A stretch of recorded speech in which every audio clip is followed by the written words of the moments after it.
화면. 화면.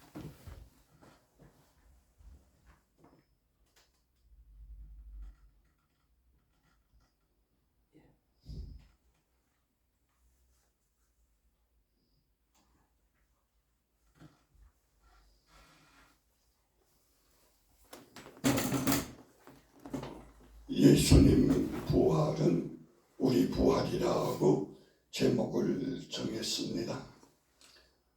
부활이라는 게 도대체 뭘까? 부활이라고 하는 것을 보통은 다시 사는 것이라고 얘기하는데, 성경에서 말하는 부활이라고 하는 것은 다시 사는 것이 아니라 재결합입니다. 회상이 아닙니다. 회생이 아니에요.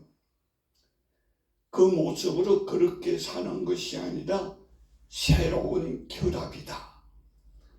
새 몸으로 새롭게 창조되어지는 것이다. 회생하는 것은 또 죽습니다. 그러나 부활은 죽지를 않습니다. 재창조이기 때문에 그런 것이라고 이해하면 좋을 것 같습니다. 천국에서 하나님과 새로운 관계를 맺는 것, 이것을 우리는 부활이라고 말을 하고 있습니다. 다시 말하면 죽음이라는 마귀의 강력한 무기를 무력화시킨 것이 부활이다. 마귀가 사용하는 강한 무기가 죽음입니다. 너 죽어. 그러면 꼼짝 못하게 아주 강력한 무기를 마귀가 사용하는데, 예수님께서는 그 죽은 자도 다시 살리는 부활의 능력을 갖고 계실 뿐만 아니라 부활하시고 그 힘을 우리 성도들에게 허락해 준 것입니다. 예수님의 부활했다고 하는 것을 부인하는 사람들도 있습니다만, 예수님의 부활을 증명하는 것들이 있는데, 그 증명은 성경 말씀이 증명하는 것으로 강력한 증거입니다. 특별히 마태복음 28장 6절 이하에 보면은 제자들이 한 말들 가운데에서 강력한 말이 그가 살아나셨다고 하는 그런 말인 것입니다. 그가 살아나셨다. 여기 계시지 않고 그가 말씀하신 대로 살아나셨느니라 하면서 제자들에게 그가 누워있던 장소를 보여준 것이 마태복음 28장에 기록되어 있는 말씀인 것입니다. 뿐만 아니라 빈 무덤이 있는데 비어있다. 그 빈 무덤을 보여주기도 했습니다. 그럼 지금 그 빈 무덤이 있는가? 제가 이스라엘을 한번 가보았는데, 예수님의 무덤을 보고 싶다. 무덤이 없어요. 무덤이 없어. 남의 무덤을 사용했기 때문에 그 남의 무덤은 있는지 모르는데 예수님 무덤은 없어요. 사람들이 그 무덤을 이렇게 만들어 놓기도 했는데, 가이드가 하는 말에 보통 사람들의 무덤이라고 하는 것은 돌 무덤이야. 돌 몇 개 이렇게 해서 모아놓은 것이 그게 무덤인데, 예수님의 무덤을 새롭게 만들어놔서 관광객들이 구경하게 해준 걸 가보면은 아주 금태로 둘러싸서 이렇게 만든 무덤이야. 예수님 무덤이 아니야 그건 말이야. 그래도 사람들은 또 그 만든 무덤들을 보면서 그걸 또 돈 내고 또 구경도 하고 그랬죠. 근데 사실은 예수님의 무덤은 없습니다. 그리고 빈 무덤이 예수님이 부활하셨다라는 증거가 될 뿐만 아니라 부활하신 예수님이 사람들을 만나 주었어요. 특별히 예수님의 제자들 게바에게 보이시고 12 제자에게 보이고 500여 형제들에게 보이고 그리고 바울이 한 말이 나도 봤다. 나도 부활하신 예수님을 만나 보았다. 이렇게 기록해 놓은 것을 읽어볼 수 있습니다. 근데 성경의 기록에 의하면은 예수님을 죽이는 자들, 그때 공회 회원들이 예수님이 부활했다는 것에 대한 반박의 말이 한마디도 없어요. 예수님 부활했다는 건 거짓말이다.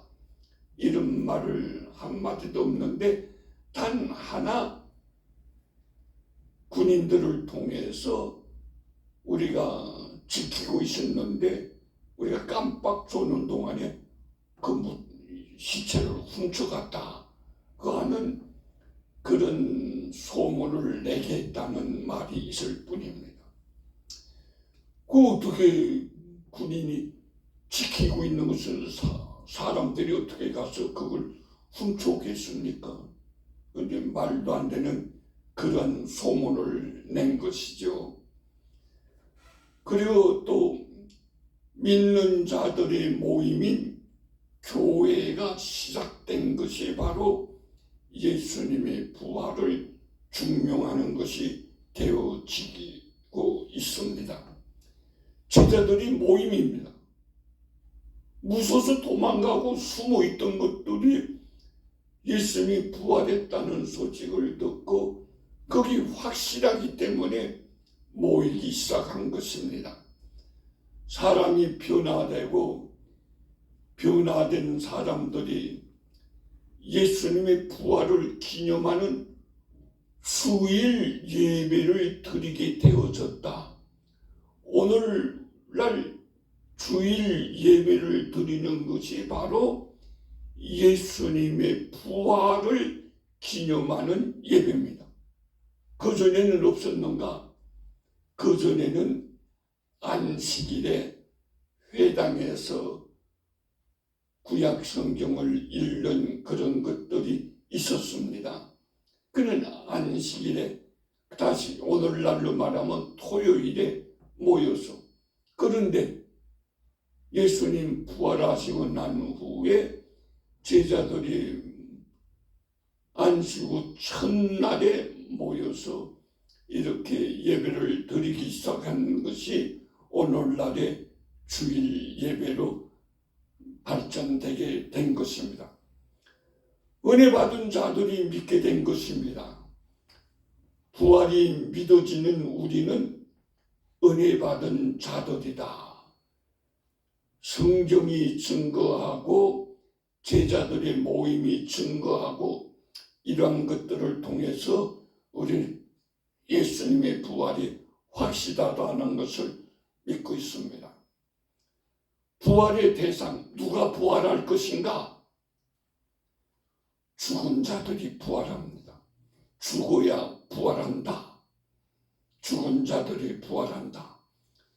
고린도전서 15장 20절에 보면 그리스도께서 죽은 자 가운데서 다시 살아나사 잠자는 자들의 첫 열매가 되셨도다 하는 말이 기록된 것을 읽어보게 됩니다. 첫 열매가 되셨으니까 다음 열매 계속해서 열매들이 엿리게 되는데 우리들도 죽고 난 다음에 순서대로 열매가 되어질 것입니다. 데살로니가전서 4장 16절에 보면 죽은 자들이 먼저 일어나고 살아남은 자들 변화된다는 내용으로 기록된 것을 읽어보게 됩니다. 매장은 그렇다고 해도 화장하면 다 없어지는데 어떡하는가? 그 상관이 없습니다. 더군다나 짐승한테 물려서 짐승이 밥이 됐으면 어떻게 되는가? 그것도 상관이 없습니다. 왜? 하나님이 하시는 것이기 때문에 그렇습니다. 사람들이 한다 그러면 절대로 안 되는 것이죠. 살아있는 자들은 어떻게 될 것인가? 데살로니가전서 4장 17절에 이어가면 우리 살아남은 자들도 그들과 함께 주를 영접하게 되고 하게 하고 하는 말이 기록된 것을 읽어보게 됩니다. 살아남은 자들도 변화된다는 그런 내용이죠. 마지막 때에는 살아있는 자들도 신령한 몸으로 변화되는 은혜를 받게 되어집니다. 우리는 주님을 만나게 될 인생이고 그러기에 기대하는 삶을 살아야 됩니다. 그리고 기대는 만난 후에 주님으로부터 어떤 말을 듣게 될 것인가 하는 기대인 것입니다. 하나님을 만난 후에는 상벌이 있게 됩니다. 하나님이 심판하는 것이죠. 사도행전 24장 12절에 보면 15절 이하에 보면 의인과 악인이 부활이 있으리라 하는 말이 기록된 것을 읽어보게 됩니다. 의인과 악인, 의로운 사람과 악한 사람 뿐만 아니라 요한복음 5장 29절 이하에 보면 선한 일을 행한 자는 생명의 부활로 악한 일을 행한 자는 심판의 부활로 나오리라. 다 같이 부활이 돼도 의인의 부활이 있고 악인의 부활이 있고 생명의 부활이 있을 뿐만 아니라 심판의 부활도 있게 됩니다. 모든 사람은 다 죽는데 모든 사람은 다 부활합니다. 부활에 참여하지 못하는 사람은 없는 것입니다. 그런데 의인이냐 악인이냐 다르고 생명이냐 심판이냐의 다름이 있을 뿐인 것입니다. 누가복음 16장에 보면 부자와 거지의 이야기가 기록된 것을 읽어보게 됐는데 부자도 죽고 거지도 죽었습니다. 근데 거지는 아브라함의 품 안에 있다고 기록되어 있고 부자는 아브라함의 품에서 멀리 떨어져 고통받는 것이 기록되어 있습니다. 그는 위로를 받고 너는 괴로움을 받는다. 그런데 그 부자는 믿음이 없었는가? 아니요, 믿음이 있었어. 이게 중요한 거예요. 부자가 괴로운 가운데서 부르짖기를 뭐라고 부르짖냐면 아버지 아브라함이여. 이게 무슨 말입니까? 믿음이 있다는 거예요. 부자도 믿음이 있고 가난한 거지도 믿음이 있었는데 그 가난한 거지는 아브라함의 품 안에 있고 그 부자는 아브라함 품에 있질 못하고 고통받는 곳에 있습니다. 뭘 잘못했는가? 뭘 잘못한 것에 대한 기록은 성경에 없는데 단 하나 잘못했다 그러면 가난한 사람 돌보지 않았다고 하는 거예요. 사람들과의 관계도 참 중요합니다. 하나님과의 관계도 중요해요. 그러나 그것만 중요한 것이 아니라 사람들과의 관계도 중요해요. 부자 아브라함을 향해서 아버지 아브라함이여라고 말하면 믿음이 있다는 말 아니겠습니까? 근데 왜 거기 갔나? 사람들 관계가 잘못됐다. 믿는 사람들 다 부활한다. 맞아요. 믿지 않는 사람도 부활합니다. 근데 중요한 것은 믿는 사람들 중에서 하나님과의 관계는 좋은데 사람들과의 관계가 이게 불편하다. 이게 참 문제가 되네. 이 말을 생각해 봐야 됩니다. 아, 고통받는 곳에 갈 수도 있구나. 디모데후서 4장 4절 이하에 보면 이런 말이 기록되어 있습니다. 이제 후로는 나를 위하여 의의 면류관이 예비되었으므로 주 곧 의로우신 재판장이 그날에 내게 주실 것이며 내가만 아니라 주의 나타나심을 사모하는 모든 자의 돈이다. 면류관을 준다. 믿는 자들, 특별히 하나님 마음에 들게끔 믿음으로 사는 사람들에게 주시는 은혜인 것입니다. 성도들에게는 행복한 부활, 상급이 있는 부활이 주어지게 됩니다. 불신자들에게는 불행한 부활, 고통스러운 부활, 심판의 부활이 주어지는 것입니다. 그런데 이 부활이 60년, 70년 그렇게 끝나는 것이 아니라 영원히 계속된다는 것이 이게 참 아주 중요한 것입니다. 그리고 그 변화가 없어요. 상급의 부활, 생명의 부활이 1년이 있다가 없어지고 마느냐면 그게 아니라 영원히 계속. 얼마나 중요합니까? 가장 중요한 것이죠. 심판의 부활. 아, 이것도 영원히 계속되어지네. 이것도 참 정말 힘든 것입니다. 성도는 생명의 부활을 받은 자들입니다. 우리를 위해서 성육신하신 예수님이 우리를 위해서 죽으시고 부활하시고 우리에게 부활의 은혜를 주셨습니다. 놀라운 은혜를 받은 것이죠. 부활하신 예수님이 승리자가 되셨습니다.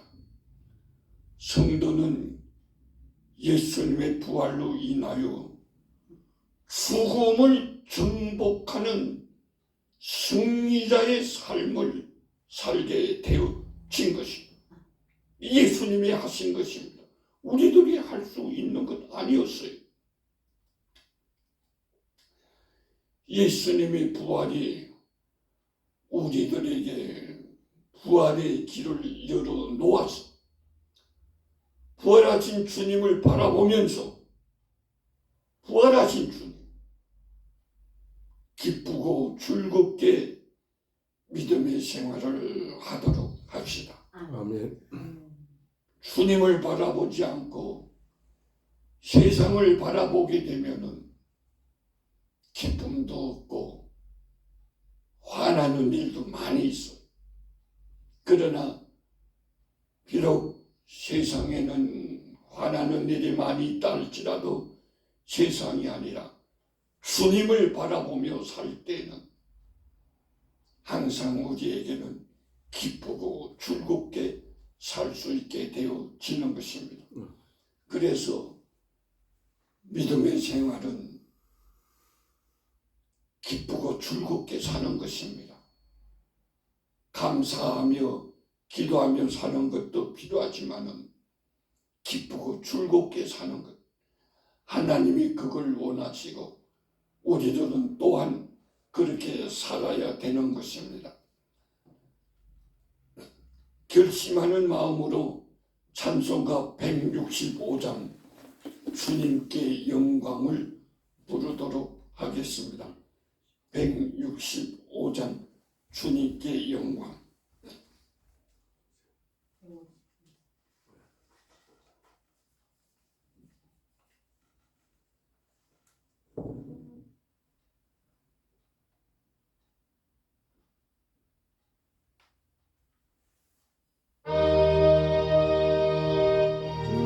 주님께 영광 다시 사신 주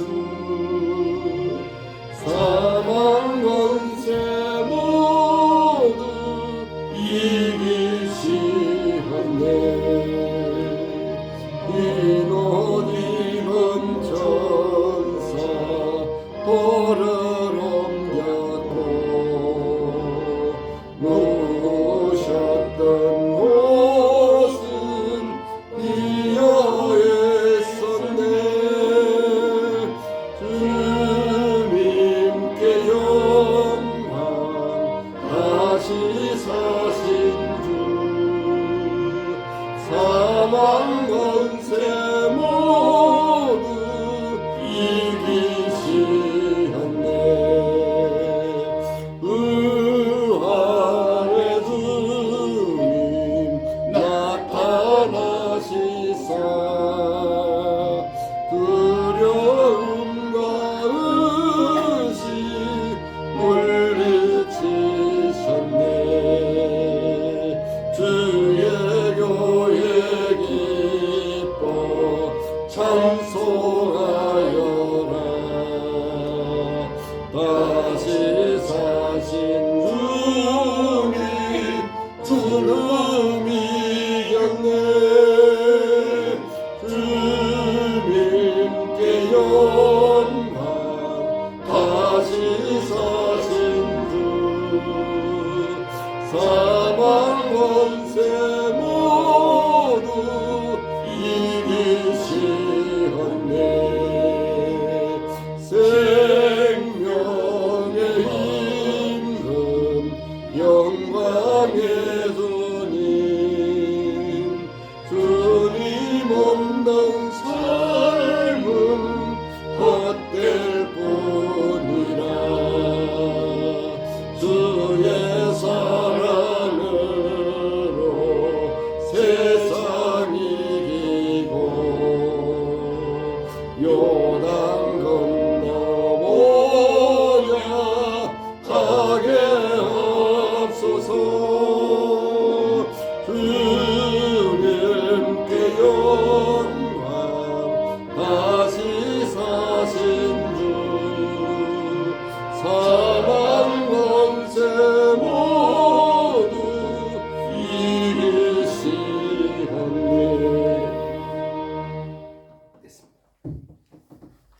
기도드리겠습니다. 하나님, 놀라운 복을 허락해 주셨음을 감사드립니다. 받은 복을 많은 사람들에게 보여주면서 하나님의 영광 드러내는 우리들의 하루하루의 삶이 되어지게 하여 주옵소서. 우리의 삶을 통하여 하나님 영광 받아 주옵소서. 예수님의 이름으로 기도드립니다. 아멘.